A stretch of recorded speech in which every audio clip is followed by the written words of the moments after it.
Okay class, आज हम लोग पढ़ेंगे कर्मधारय समास। अच्छा, हमने बताया था कि कर्मधारय समास में किस पद की प्रधानता होती है?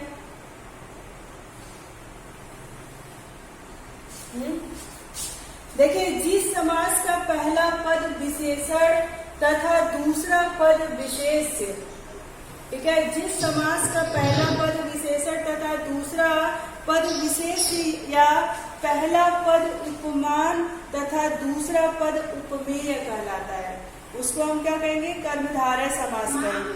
हाँ,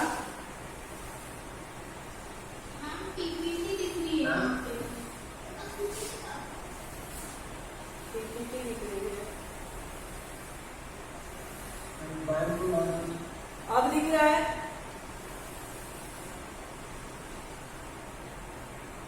यस मैम। तो हम कर्मधारय समास में क्या होता है? जिस समास का पहला पद विशेषण तथा दूसरा पद विशेष्य। देखिए, विशेषण क्या होता है आपको पता है? जब किसी की विशेषता बताते हैं उसको हम विशेषण कहते हैं, और जिसकी विशेषता यानी जिसके विषय में बात कर रहे होते हैं वो विशेष्य होता है। ठीक है, तो इसमें कह रहा है कि जिस समास का पहला पद विशेषण तथा दूसरा पद विशेष्य या उपमान और उपमेय होता है उसको हम कहते हैं कर्मधारय समास। जैसे प्रधानमंत्री, प्रधानमंत्री का अगर हम समास विग्रह करेंगे तो क्या लिखेंगे? प्रधान है जो मंत्री।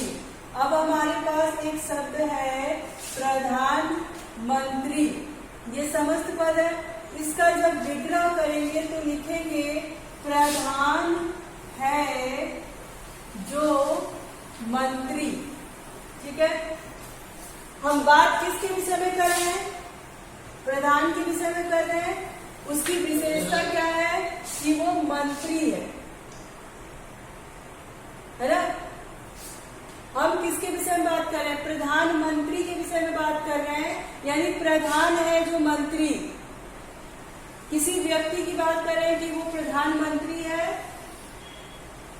उसकी मतलब विशेषता बता रहे हैं किसी व्यक्ति के। जैसे मोदी जी को कहे कि नरेंद्र मोदी जो क्या है वो प्रधानमंत्री है, तो हम मंत्री के विषय में बात कर रहे हैं और वो क्या है? वही प्रमुख है, मेन है ना? तो वहां पे क्या हो जाएगा? कर्मधारय समास, यानी उसकी कर्मों की प्रधानता वहां पर बताई जा रही है, तो वहां पे हमारा हो जाएगा कर्मधारय समास। आ रहा है समझ में? प्रधान हमारा क्या हो जाएगा? विशेषण हो जाएगा। ठीक है, ये हमारा क्या है? विशेषता है। इस मंत्री की हम बात किसके विषय में कर रहे हैं? मंत्री के विषय में कर रहे हैं, और उसकी प्रधानता, उसकी विशेषता क्या है? कि वो प्रधान है, मेन है, प्रमुख है ना?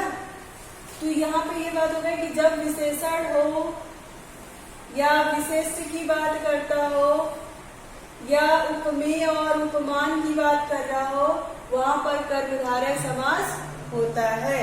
जैसे चंद्रमुख, चंद्रमुख, हमारे पास एक शब्द है चंद्रमुख।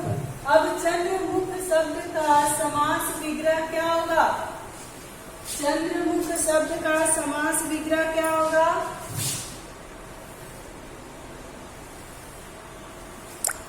चंद्रमुख, इसका अर्थ क्या होगा? चंद्र के समान मुख। किसके समान?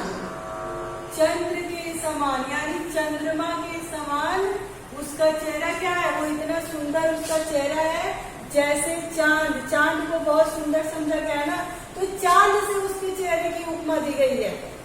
उसके मुख की विशेषता क्या है? कि वो चंद्रमा के समान सुंदर है। हम बात किसकी कर रहे हैं? मुख की कर रहे हैं, मुंह की बात कर रहे हैं, उसके चेहरे की बात कर रहे हैं, है ना? तो मुख हमारा क्या हो गया? विशेष्य हो गया। और उसकी विशेषता क्या है? कि वो चंद्रमा के समान है। हम उसकी उपमा किससे कर रहे हैं? उसकी पदवी किससे कर रहे हैं? उसकी तुलना कैसे कर रहे हैं? चंद्रमा के समान, है ना? सीता का चेहरा कैसा है? चंद्रमुख है, यानी सीता जो है वो चंद्रमा के समान सुंदर है ना? सीता का चेहरा चंद्रमा के समान सुंदर है।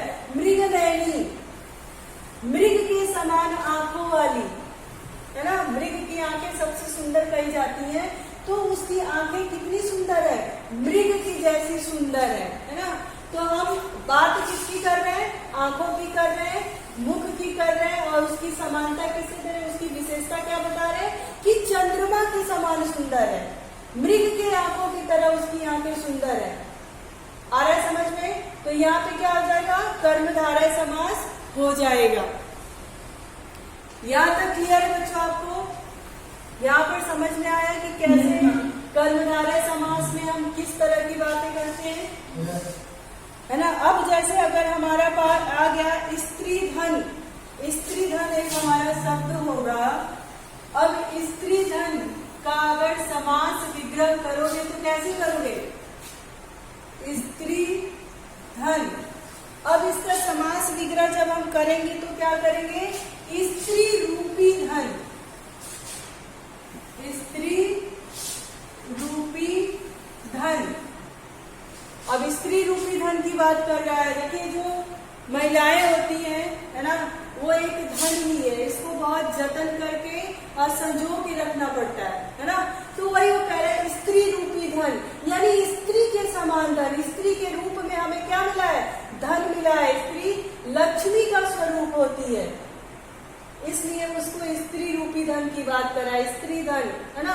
क्योंकि स्त्री को हम स्त्रियों को क्या है, लक्ष्मी का दर्जा मानते हैं, तो इसलिए उसको स्त्री रूपी धन बात कर रहा है। ठीक है। अब देखिए इसमें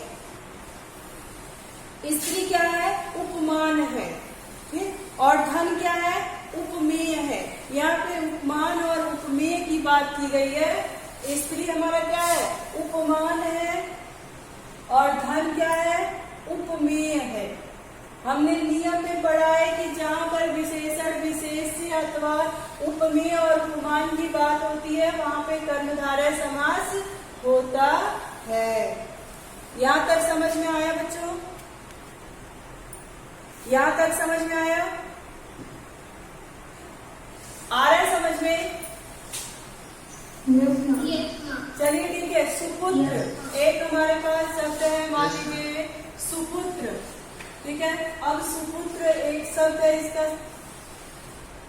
इसका समास विग्रह क्या करेंगे आप, हमने जब उपसर्ग पढ़ाया था तो सु उपसर्ग का अर्थ बताया था कि किस तरह से सु उपसर्ग का अर्थ होता है, ठीक है। तो अब आप बताएंगे कि सुपुत्र का जब आप समास विग्रह करेंगे तो कैसे करेंगे, क्या करेंगे, अच्छा है जो पुत्र, ठीक। अब आप कहोगे कि इसमें कैसे उपमेय, अब कैसे आप बताएंगे, हमने बात किसके विषय में की, पुत्र के विषय में की, तो पुत्र हमारा क्या हो गया, ये विशेष्य हो गया, है ना। लेकिन वो है कैसा, सुपुत्र है, यानी अच्छा पुत्र है। तो उस पुत्र की विशेषता क्या है, अच्छा होना है। तो इसमें विशेषण और विशेष्य की बात की गई है। आ रहा है समझ में।